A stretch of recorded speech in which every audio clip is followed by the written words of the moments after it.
Oke, halo semuanya. Jadi pada video kali ini kita akan membahas sebuah kasus kriminal yang sempat viral pada tahun 2021, yakni kasus tentang penghilangan nyawa seorang ibu dan anak di Subang, Jawa Barat. Nah, pada saat itu jasad ibu dan anak ini ditemukan di dalam bagasi mobil dalam keadaan sudah tidak bernyawa dan tanpa busana, guys. Nah, kasus ini tuh melalui proses penyelidikan yang sangat-sangat panjang, sampai-sampai mungkin polisi merasa kesulitan mengungkap siapa dalang dari kejadian ini. Barulah setelah 2 tahun atau tepatnya di bulan Oktober 2023, sebuah titik terang muncul dan kasus ini naik kembali banyak diperbincangkan di Indonesia.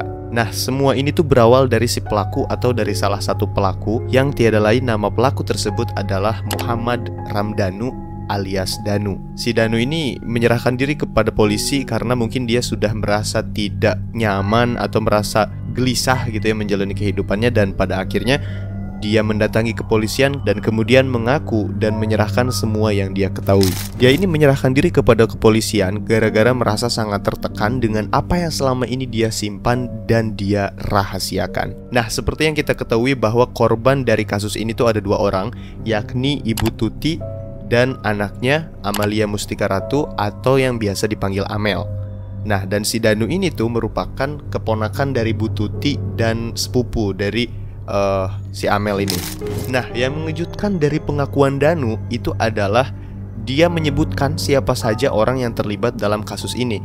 Dan yang menariknya adalah ya, komentar para netizen atau anggapan semua orang mungkin itu benar bahwa dalang dari semua ini atau eksekutornya gitu adalah suami sah dari Ibu Tuti atau ayah dari Amel ini. Nah, nama suami dari Bu Tuti atau ayah dari Amel ini adalah Yosef Hidayah. Sejak lama tuh, sejak 2021, si Yosef ini sudah menjadi kecurigaan banyak orang. Namun dengan segala bukti yang kurang gitu ya, kepolisian tidak bisa menangkap dia dan tidak bisa menjadikan dia sebagai tersangka gitu loh. Sebenarnya sudah banyak hal yang mengarah kepada Pak Yosef ini, seperti contohnya adanya bercak darah di baju ketika kejadian itu. Namun dengan bukti-bukti yang masih belum kuat, tetap polisi tidak bisa mengatakan bahwa dia adalah pelakunya. Nah, lalu ada juga salah satu saksi di sana yang tubuhnya terluka dan hal tersebut tepat di hari kejadian perkara. Lalu dari keterangan beberapa sumber, dikatakan waktu tewasnya kedua korban itu tidak disampaikan secara detail, dan bahkan rekaman CCTV yang mengarah ke TKP pun tidak aktif. Nah, di saat orang-orang mulai mencurigai bahwa Pak Yosef ini terlibat, sebenarnya ini sudah mulai mengerucut. Terlebih lagi Pak Yosef memiliki 2 istri. Istri keduanya ini bernama Mimin Mintarsi, dan orang-orang tuh mengatakan bahwa kejadian ini atau kasus ini tuh merupakan masalah internal dari keluarga Yosef, Tuti, dan Mimin. Mengapa Yosef ini tidak kunjung ditangkap? Itu karena dia adalah orang yang besar alias orang berpengaruh yang mempunyai kenalan seseorang di tempatnya.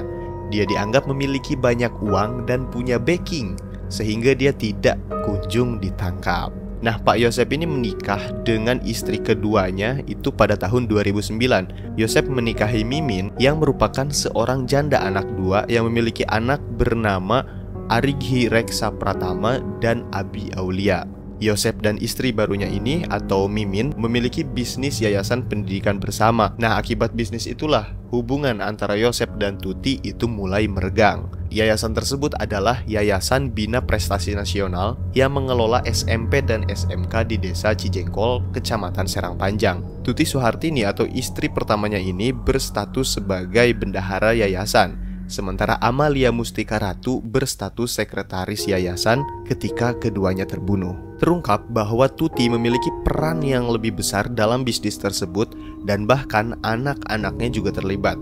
Dan pada akhirnya, meskipun Yosef yang mendirikan yayasan tersebut harus merasa disingkirkan oleh keluarganya sendiri. Oke, sebelum kita melanjutkan pembahasan ini, kita bahas sedikit awal mula dari kejadian ini. Kedua jenazah yang bernama Ibu Tuti Suhartini yang pada saat itu berumur 55 tahun dan anaknya Amelia Mustika Ratu saat itu berumur 23 tahun ditemukan di rumah mereka di Desa Ciseti, Kecamatan Jalan Caga, Kabupaten Subang, Jawa Barat dalam keadaan tidak bernyawa dan tidak berbusana.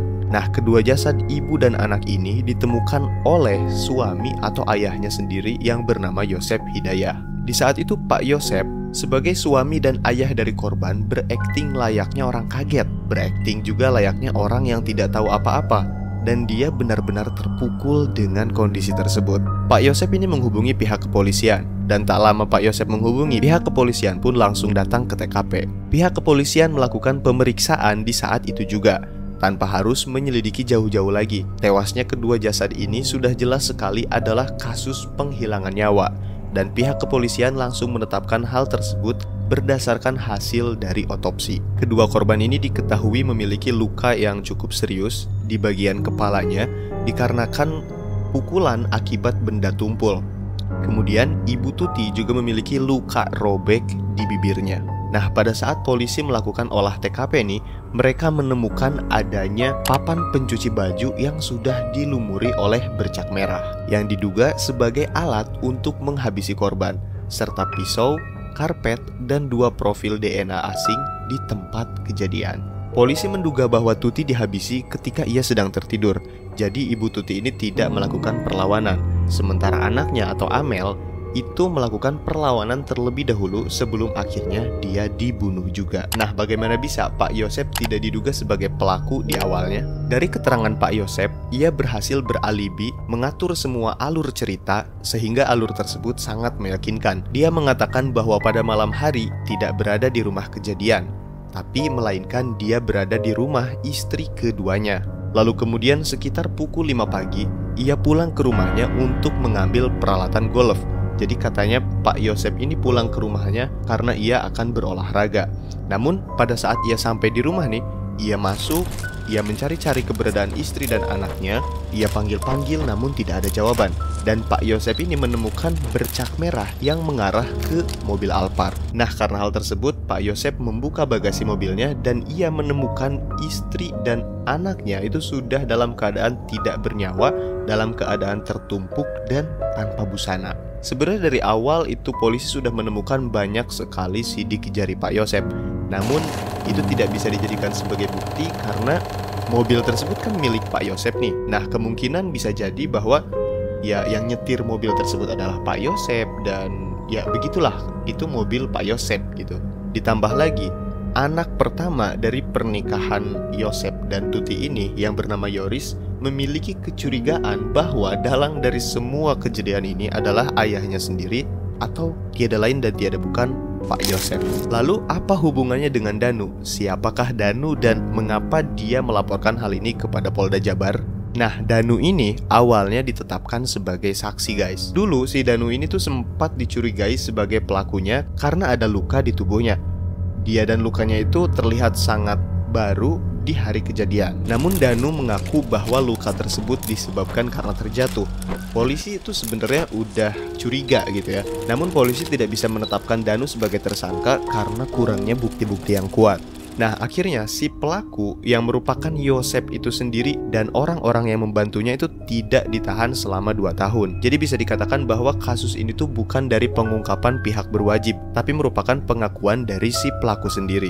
Jadi bisa kita bayangkan kalau aja nggak ada yang mengaku gitu ya, kasus ini tuh mungkin sampai lama banget tidak akan terungkap gitu guys. Nah, sebenarnya hal-hal seperti ini tuh tidak melulu disebabkan oleh kecurangan oknum, tapi bisa saja memang bukti-bukti kurang kuat, bukti-bukti yang kurang lengkap, sehingga pihak yang berwajib tidak bisa sembarangan menangkap si pelaku. Nah, selama penyelidikan ada hal-hal yang mencurigakan.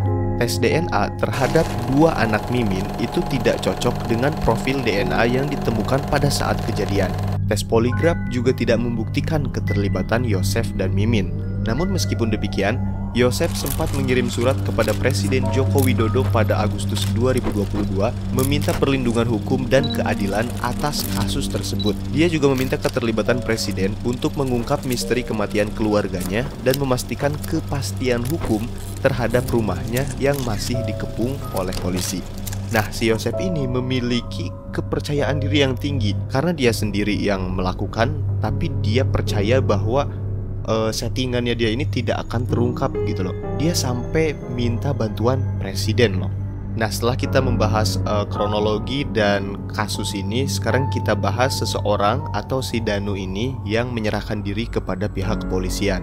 Pada hari Selasa tanggal 17 Oktober 2023, tiba-tiba Danu, salah satu saksi dalam kejadian eksekusi ini, menyerahkan diri kepada pihak kepolisian. Ia mengaku kalau dia mengetahui semuanya, bahkan terlibat di dalam eksekusi terhadap Amel atau Amalia dan juga Bu Tuti sebagai tantenya.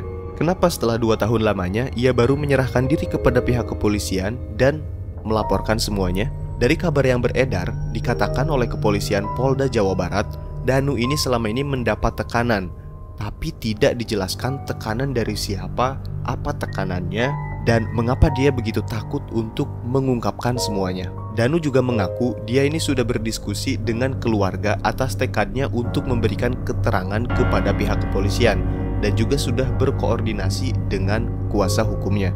Bu Lilis yang merupakan kakak kandung dari Bu Tuti itu sendiri mengatakan bahwa Danu sebelum mendatangi polisi sempat datang kepadanya dan menangis-nangis meminta maaf. Dia bercerita sebelumnya. Ya dia nangis, ya saya juga ikut nangis. Dia nangis, dia sujud ke mamahnya, semuanya ke saya juga, memohon maaf. Udah, pokoknya mah Danu mah mau terus terang, pokoknya mah apa yang Danu lihat dialami akan terus terang, pokoknya tanggung jawab Danu siap untuk dimasuk penjara gitu. Danu juga sudah berjanji kepada saudara-saudara almarhum Ibu Tuti bahwa dia akan berterus terang perihal apa yang dia lihat dan dia alami, serta akan membongkar semua siapa saja pelaku dalam tragedi ini. Nah, kalau menurut keterangan keluarganya nih, Danu ini sudah tidak kuat menyimpan rahasia ini, dan itu karena dia memiliki ikatan batin dengan Ibu Tuti dan Amelia. Sampai pada akhirnya dia hidup dalam kegelisahan, tidak tenang, dan akhirnya mau tidak mau agar semuanya lega, dia pun melaporkan kejadian ini. Dia membongkar kejadian ini kepada pihak kepolisian. Menurut kuasa hukum Danu yang bernama Ahmad Taufan, Danu ini sengaja datang ke pihak kepolisian bukan berarti dia membuat pengakuan agar dia menjadi tersangka. Danu ini datang ke pihak kepolisian untuk menceritakan kejadian sebenarnya. Tetapi karena memang kasus ini ada kaitannya dengan dia saksi mata langsung, akhirnya dia juga dijadikan tersangka karena dianggap terlibat dalam aksi eksekusi atau terlibat membantu aksi eksekusi tersebut.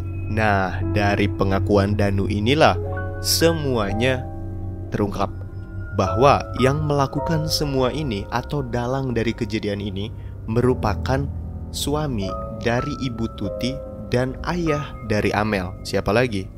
Bapak Yosep Hidayat.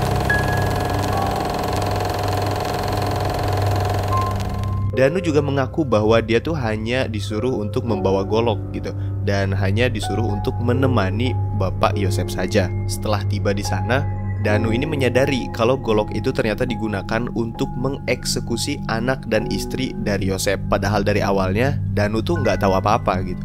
Danu baru mengetahui kalau adanya aksi kekerasan yang dilakukan oleh Yosep ini setelah Danu mendengar adanya teriakan dari dalam. Danu juga mengatakan bahwa ia sempat melihat pada malam kejadian itu, salah satu dari korban itu kepalanya dibenturkan ke tembok atau dijedotin gitu ya ke tembok, yang tiada lain itu adalah Amel. Nah, setelah eksekusi itu selesai, Pak Yosep tuh menyuruh Danu untuk membersihkan TKP. Disitulah keterlibatan Danu menjadi pertimbangan pihak kepolisian untuk menjadikan dia sebagai tersangka. Danu juga mengatakan bahwa bukan hanya dia yang ada pada saat kejadian itu, namun Pak Yosep ini dibantu oleh istri mudanya atau Ibu Mimin dan kedua anaknya yang bernama Arigi dan Abi. Namun tetap otak atau dalang dari kejadian ini adalah Yosep. Dan saat mengeksekusi anak dan istrinya itu, si Yosep ini mukanya terlihat penuh amarah dan penuh dendam gitu. Jadi menurut penguasa hukumnya Danu nih, Danu tidak mau untuk membongkar semua ini, tidak mau speak up itu gara-gara ia takut bernasib yang sama. Ya siapa yang nggak takut ya kan? Dia ada dalam keadaan tersebut, ada di posisi tersebut, dan ia juga mungkin takut dieksekusi oleh si Yosep ini. Akhirnya dia tuh memilih untuk bungkam karena mendapatkan ancaman. Nah, setelah semuanya ini dibongkar oleh Danu, si Yosep ini tetap nggak ngaku guys. Ia tuh ngelak. Dia bilang kalau Danu ini hanya mengarang cerita dan dia mencoba untuk meyakinkan pihak kepolisian kalau Danu hanya memfitnah mengarang cerita karena Danu tuh nggak suka sama dia. Namun tetap polisi tidak serta-merta langsung percaya kepada omongan si Yosep ini karena sudah banyak bukti yang mengarah dan menyudutkan si Yosep. Nah, bercak cairan merah yang ada di baju Yosep tuh pada saat kejadian itu sama dengan pengakuan dari Danu yang mengatakan bahwa dia melihat Yosep memakai baju yang sama pada malam kejadian. Nah, setelah pihak kepolisian yakin bahwa Yosep dan keluarga istri mudanya ini terlibat, mereka langsung dijemput paksa dan dibawa oleh pihak kepolisian pada tanggal 17 Oktober 2023 jam 4.30 waktu Indonesia Barat di rumahnya di Cijengkol, Serang Panjang, Jawa Barat. Nah, Pak Yosep ini tuh memiliki banyak pengacara guys. Salah satu pengacaranya itu bernama Rohman Hidayat yang sebenarnya meragukan keterangan dari Danu karena menurut dia keterangan ini hanya berdasarkan sebelah pihak atau dari salah satu saksi aja. Menurut Rohman nih, baik Yosep, Mimin, Arigi, Abi itu tidak mengenal Danu sama sekali. Ya mungkin karena si Danu ini hanya saudara dari Ibu Tuti gitu ya. Menurut Rohman, baik Yosep, Mimin, Arigi, dan Abi itu mengelak bahwa mereka terlibat dalam kasus ini. Rohman juga mengatakan kalau Mimin dan juga kedua anaknya sama sekali tidak mengenal siapa Danu, orang yang mengaku sebagai keponakan Yosep. Dan Pak Yosep juga masih dengan pengakuan awalnya. Dia mengatakan kalau dia sama sekali tidak ada di lokasi pada kejadian malam itu. Dia mengatakan dia sedang berada di rumah istri mudanya. Pengacara Yosep juga yang bernama Rohman ini tetap mempertanyakan bukti-bukti yang ada di Polda Jabar atas keterkaitan Yosep, Mimin, dan anak-anaknya dalam kasus ini gitu. Jadi mereka tuh tetap aja ngelak bahwa mereka tidak terlibat. Nah, ditambah lagi setelah Danu mengakui semuanya dan mengatakan kejadian sebenarnya, kakak kandung dari Bu Tuti yang bernama Lilis juga melihat gerak-gerik yang mencurigakan dari Yosep. Jadi dari awalnya tuh sudah banyak orang yang mencurigai Pak Yosep gitu. Dan salah satu contohnya adalah ketika mereka sedang mengadakan acara tahlil gitu, pengajian, Pak Yosep ini tuh tidak ikut berdoa dan dia kayak biasa-biasa aja menurut Lilis gitu, kakak kandung dari Ibu Tuti. Nah, Ibu Lilis juga mengatakan bahwa si Danu ini merupakan anak yang polos dan kalau dia dimintai pertolongan itu nggak pernah nolak dan nggak pernah ngeluh gitu. Jadi dia tuh mau-mau aja. Nah, dari kasus ini tuh yang baru ditahan sementara adalah Pak Yosep dan Danu itu sendiri. Nah, sementara istri mudanya Yosep yaitu Mimin, Arigi, dan Abi itu belum ditahan karena adanya pertimbangan dari penyidik. Tetapi dikabarkan kalau semuanya sudah ditetapkan sebagai tersangka. Nah, kemudian kalian tahu nggak? Ada video yang sempat viral pada tahun 2021 namun sempat viral kembali dan naik kembali gitu ya. Banyak diperbincangkan oleh orang-orang di sosial media, yaitu video yang memperlihatkan adanya arwah yang masuk dan mengaku bahwa dia adalah Amel atau anak dari Ibu Tuti itu yang menjadi korban. Dan dalam video tersebut tuh terlihat ia menceritakan bahwa dia dan ibunya dibunuh oleh ayah kandung dan ibu tirinya. Arwah korban juga mengatakan nih bahwa ibunya dibunuh saat sedang tidur dan bahwa dia mencoba melarikan diri namun ditangkap dan juga menjadi korban. Tubuh mereka kemudian dimasukkan ke dalam bagasi mobil tanpa busana. Oh, Amel. Subhanallah. Ayah, kenapa jahat? Astagfirullahaladzim. Ini Amel yang kasus pembunuhan ibu dan anak. Ini Amelia ya. Kok bisa masuk ke pasien saya? Kenapa ngikut barusan? Ngikut atau gimana? Ngikut ya. Pengen maksudnya tuh kok baru gitu ya. Iya, subhanallah. Ayahnya itu siapa namanya? Ayah teh Amel. Yosep. Subhanallah, la ilaha illallah. Kenapa ikut ini? Ikut masuk ke ini ke pasien saya, ke Teh Ina. Kenapa? Nih, mau nanya ya. Ini kan Teh Amel namanya. Ya tahu, saya juga tahu. Apakah benar siapa ini yang sebenarnya yang membunuh Teh Amel sama Ibu Tuti itu siapa? Ayah. Jadi intinya Teh Amel itu tahu ya, pas kejadian itu tahu. Iya. Subhanallah. La ilaha illallah. Subhanallah, Allah. Jangan kejar saya, jangan. Allahu Akbar, astagfirullahaladzim. Sakit, saya sakit, ampun. Subhanallah. Sakit amat ya. Maksudnya digimanain teh Amel itu digimana sama ayah? Dipukulin. Dipukul sakit Dipukul. Sama siapa? Sama siapa ayah? Ayah, Sama. ibu. Maksudnya sama siapa dia itu? Datangnya. Ibu Mimin. Ibu Mimin kan itu istri mudanya ya? Iya. Subhanallah. Nih jadi intinya teh Amel itu tahu ya waktu ayah sama Ibu Mimin membunuh Ibu Tuti. Sebagian orang menduga bahwa video ini merupakan halusinasi atau settingan. Namun banyak juga orang yang percaya bahwa video ini memang benar adanya. Nah, sampai saat ini kasus ini masih menimbulkan banyak pertanyaan. Dan mungkin untuk sebagian orang masih menunggu dari perkembangan kasus ini. Nah, kita berdoa aja supaya kedua korban mendapatkan tempat terbaik di sisi Tuhan dan diampuni segala dosanya. Nah, menurut kalian ada nggak sih kasus yang terungkapnya itu lebih lama dari kasus ini? Kalau kalian tahu, coba tolong komentar di bawah. Oke, segini aja pembahasan video kali ini. Jika kalian suka, silakan untuk like, komen, dan subscribe. Sampai jumpa di video selanjutnya. See you.